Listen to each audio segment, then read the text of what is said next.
C plus plus language सीखने की series में आज हम देखेंगे लेक्चर 6 का पार्ट 5। हम लोग पढ़ रहे हैं स्ट्रक्चर, और स्ट्रक्चर के बारे में बहुत सारी बातें हम जान चुके हैं।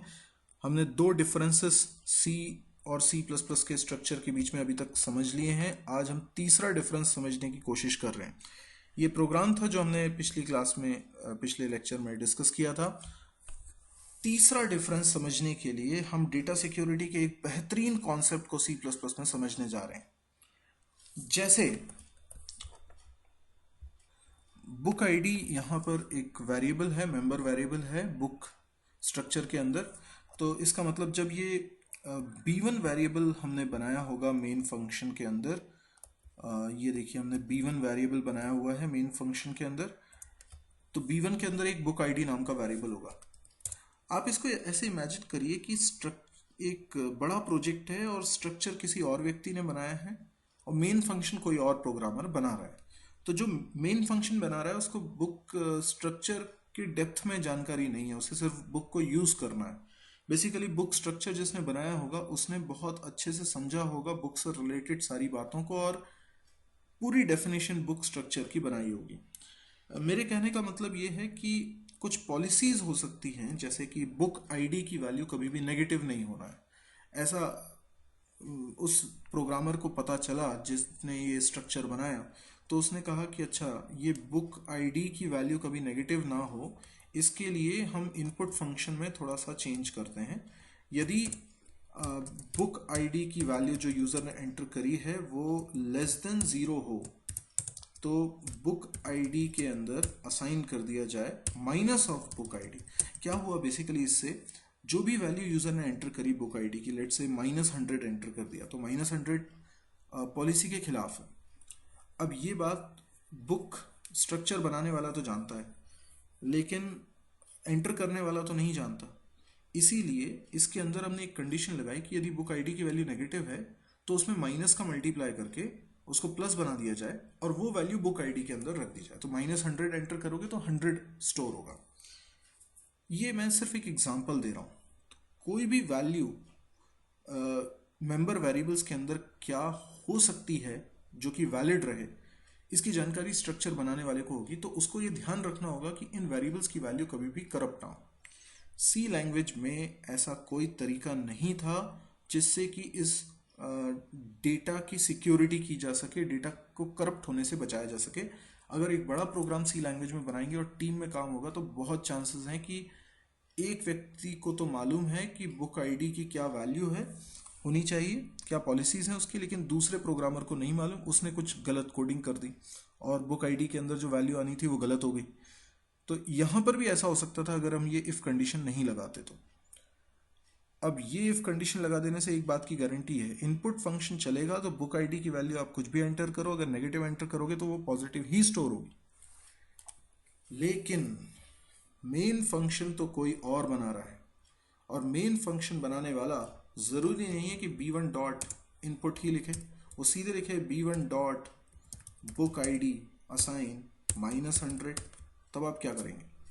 ऑब्वियसली बुक आईडी के अंदर -100 चला जाएगा, यानी आपने अगर स्ट्रक्चर बनाया है तो आपको पॉलिसीज के बारे में सब कुछ मालूम है, आपने इनपुट फंक्शन में करेक्शन भी करे, लेकिन उसके बावजूद भी आप रोक नहीं पा रहे हैं कि बुक आईडी का डेटा करप्ट हो गया। अगर आप चाहते हैं कि बुक आईडी की वैल्यू करप्ट ना हो और आप ही इसके इंपॉर्टेंस को समझते हैं, तो आप ये करिए कि बुक आईडी वेरिएबल को कोई भी बाहर से, स्ट्रक्चर की बॉडी के बाहर से एक्सेस ही ना कर पाए। यानी कोई लिखे b1 डॉट बुक आईडी तो एरर आ जाए। अगर ऐसा कर पाए हम तो हम डेटा को सिक्योर कर लेंगे, यानी कोई और एक्सेस ना कर पाए। सवाल ही उठता है कि कोई और एक्सेस नहीं कर पाएगा तो बुक आईडी में वैल्यू कैसे जाएगी? ये इनपुट फंक्शन है ना, इनपुट फंक्शन को जब कॉल करेंगे तो यूजर वैल्यू एंटर करेगा, बुक आईडी में वैल्यू जाएगी और वो सही जाएगी, क्योंकि इनपुट फंक्शन में ही आपने इफ कंडीशन लगाई हुई है कि यदि नेगेटिव वैल्यू होती है तो बुक आईडी की वैल्यू पॉजिटिव हो जाए। इसका मतलब इनपुट फंक्शन कॉल हो, उसके जरिए वैल्यूज इनपुट हो तो डेटा कभी करप्ट नहीं होगा। सीधे सीधे वैल्यू आप रखने की कोशिश करेंगे जैसे b1 dot book ID assign -100, तो जरूर करप्ट होने के चांस है। सी लैंग्वेज में कोई तरीका नहीं था इस गलती को रोकने का, लेकिन सी प्लस प्लस कहती है कि एक तरीका है। हम ये डिसाइड कर सकते हैं कि कौन कौन से मेंबर्स स्ट्रक्चर के स्ट्रक्चर की बॉडी के बाहर से एक्सेस हो पाए, कौन कौन से ना हो पाए। तो यदि मैं इन मेंबर्स को प्राइवेट बना देता हूँ, ये प्राइवेट क्या है, एक एक्सेस स्पेसिफायर है। एक्सेस स्पेसिफायर 3 होते हैं, प्राइवेट, प्रोटेक्टेड और पब्लिक। तो मैंने जैसे प्राइवेट लिखा तो जितने भी मेंबर्स इसके बाद बना रहा हूँ ये सारे प्राइवेट हो जाएंगे। प्राइवेट होने का मतलब है स्ट्रक्चर की बॉडी के बाहर से एक्सेस नहीं हो पाएंगे, केवल स्ट्रक्चर की बॉडी के अंदर से ही इनको एक्सेस किया जा सकता है। तो इनपुट फंक्शन अगर बुक आईडी को यूज कर रहा है तो कोई गलत नहीं, लेकिन इनपुट फंक्शन भी तो प्राइवेट हो गया, क्योंकि प्राइवेट लिखने के बाद जितने मेंबर्स हैं वो सब प्राइवेट हैं, तो बाहर से तो आप कुछ भी कॉल नहीं कर पाओगे, कुछ भी एक्सेस नहीं कर पाओगे। इसलिए एक और एक्सेस स्पेसिफायर होता है पब्लिक। तो जो मेंबर्स पब्लिक होते हैं, देखिए लिखने का तरीका क्या है, आपने पब्लिक कीवर्ड लिखा, कोलन लगाया, इसके बाद जितने मेंबर्स हैं सारे पब्लिक हो गए। प्राइवेट लिखा, प्राइवेट के बाद कोलन लगाया, उसके बाद जितने मेंबर्स हैं वो सारे के सारे प्राइवेट है। तो यहाँ पे 3 मेंबर्स प्राइवेट हैं, बुक आईडी, टाइटल, प्राइस, जबकि 2 मेंबर्स मेंबर फंक्शंस पब्लिक हैं, इनपुट, डिस्प्ले।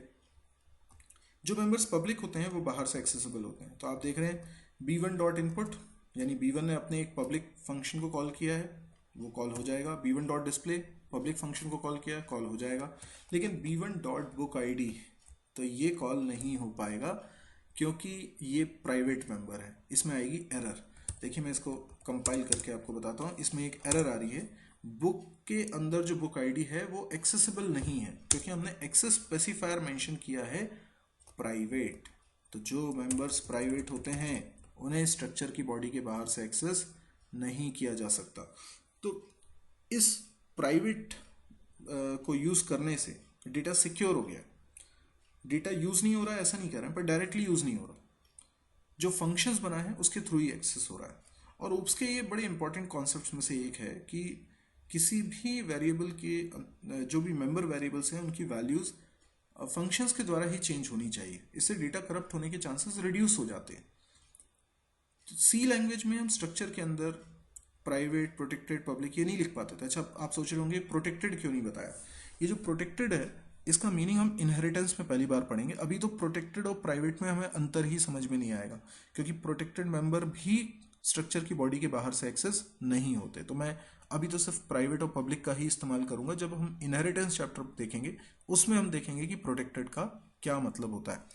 तो हमें ये समझ में आया कि सी लैंग्वेज में प्राइवेट, प्रोटेक्टेड, पब्लिक जैसी कोई चीज़ होती नहीं थी।